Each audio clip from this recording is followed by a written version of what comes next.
día para todas y todos. El día de hoy les voy a compartir el tema a propósito de instituciones justas, la rehabilitación de la racionalidad moral en Rawls y Habermas. El autor es el profesor Delfín Ignacio Grueso. Eh, Este tema va asignado a la asignatura Modelos de Desarrollo Económico y quien les habla es Carlos Humberto Rivera Giraldo.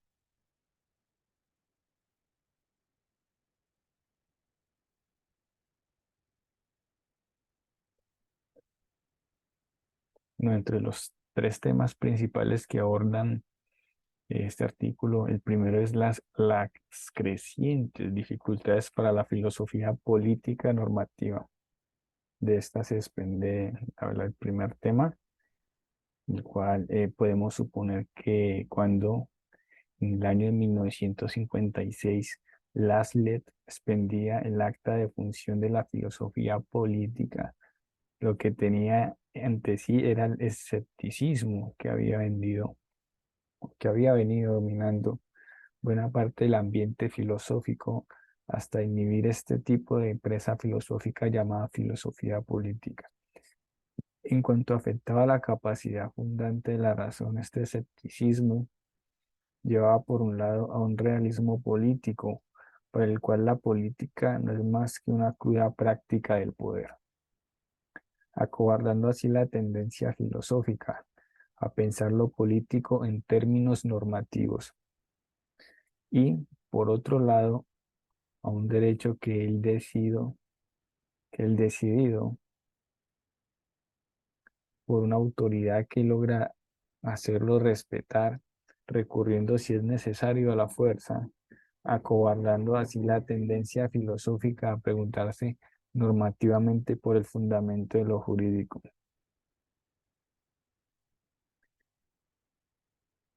Se ha mencionado el iuscontractualismo como uno de los momentos estelares de la filosofía práctica y en el último párrafo se ha conectado la pregunta por lo legal y la pregunta por lo legítimo.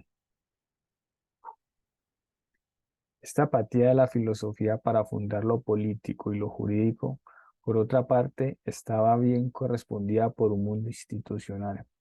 Desde la política y el derecho tampoco se creían necesidades o necesitados de la filosofía.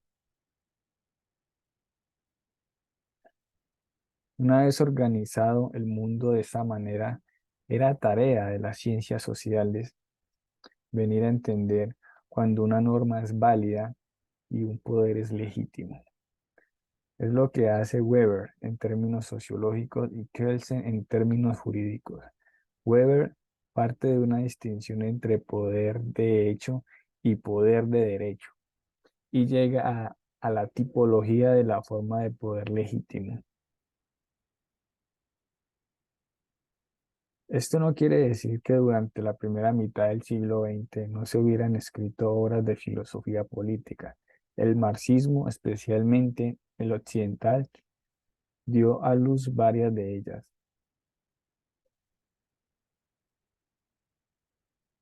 Ahora bien, la forma como Rawls y Habermas enfrentan a las tendencias escépticas hacia la filosofía normativa es distinta y sobre todo son distintas las formas como esas tendencias se expresan. El mundo filosófico del cual emerge cada pensador, por lo tanto, para matizar un poco este apresurado balance de la filosofía práctica hasta mitad del siglo XX, conviene revisar más acerca del ambiente filosófico que entiende cada uno de estos pensadores. Para el tiempo en que Rawls publica sus primeros ensayos, existía en Norteamérica una larga hegemonía de ciertas posturas metaéticas y una gran influencia de la filosofía analítica y su vocación cientificista. Cuando Rawls orienta su proyecto a superar la teoría sistemática predominante en la filosofía moderna, el utilitarismo, un utilitarismo que ve el comenzado con Holmes y Adam Smith, pensando por Mill y terminando con Edward y Sandwich, no solo tiene que enfrentar el desestímulo de las reflexiones de Moore. Ayer y otros impusieron sobre el campo filosófico de la ética y la política en que sí podía inmiscuirse en prescripciones que presuntamente en peligro le deseaba la seriedad del discurso filosófico. La tercera idea se plantea de manera similar cuando Habermas emprende su rehabilitación de la filosofía práctica, se enfrenta a un mundo filosófico hostil. En su caso, la hostilidad a la filosofía práctica le viene casi de lo que pudiéramos llamar su nicho original, la vieja escuela de Frankfurt. Tiene que comenzar por enfrentar una tradición de crítica a la racionalidad instrumental y sus nefastos efectos sobre lo político y lo social. Ahora bien, tanto Rawls como Habermas tienen que evitar que sus propias restauraciones de una racionalidad moral fundadora del orden político afronten las dificultades que dieron el traste con proyectos anteriores. Bueno, en cuanto al segundo tema que se plantea en ese artículo, redefiniendo lo justo al modo kantiano, dentro de las primeras ideas que se plantean en Rawls, el tema de la fundamentación moral del orden institucional a partir de un concepto de justicia está presente casi desde el comienzo de su obra. No creo en cambios que sea, no creo en cambio que se haya sido el tema central del programa filosófico de Habermas. Esa centralidad es más bien un fenómeno tardío en el desarrollo de su obra y viene en gran parte mucho más de los que los Habermasianos están dispuestos a conceder de la influencia del propio Rawls.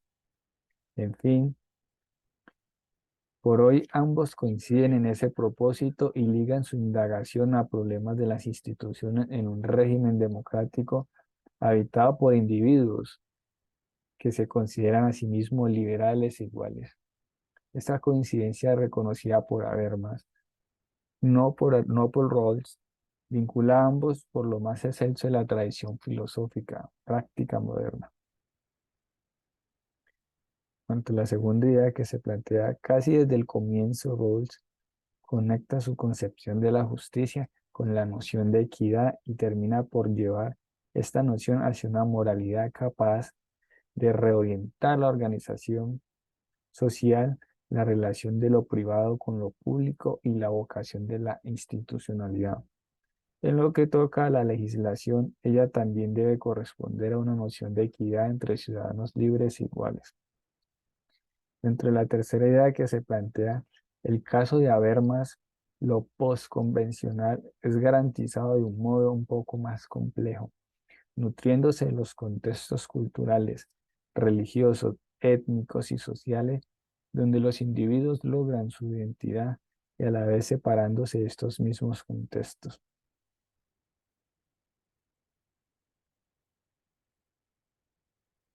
Bueno, dentro de la tercera y última idea que se plantea dentro del texto, la interrelación moral de lo político y lo jurídico en la orientación de las instituciones. La primera idea que se plantea, como bien dice la cita de Moon, usada al comenzar la parte 2 como epígrafe, Rawls no trata tanto de llegar a un punto de vista moral, sino que suponiéndolo elabora a partir de una teoría de la justicia que ha de regir el orden institucional, incluido el jurídico, al menos en ciertas sociedades democráticas occidentales. Nos- para llevar a cabo esos planteamientos, eh, se plantean dos principios. El primero, cada persona ha de tener un derecho igual al más extenso sistema total de libertades básicas, compatibles con un sistema similar de la libertad para todos. El segundo, las desigualdades económicas y sociales han de ser estructurales, de manera de manera que sean para A, mayor beneficio de los menos aventajados, de acuerdo con un principio de ahorro justo, y B, unidos a los cargos de funciones asequibles a todos, en condiciones de justa igualdad de oportunidades. La segunda y última idea que se plantea desde su temprano texto, la transformación estructural de la esfera pública hasta su reciente factibilidad y validez, Habermas ha insistido en una conexión entre la modernidad y la racionalidad expresada en la esfera pública, una conexión que de un modo o de otro provee las condiciones para un orden político moralmente justificado. Y con esta nos despedimos. Muchas gracias por su atención.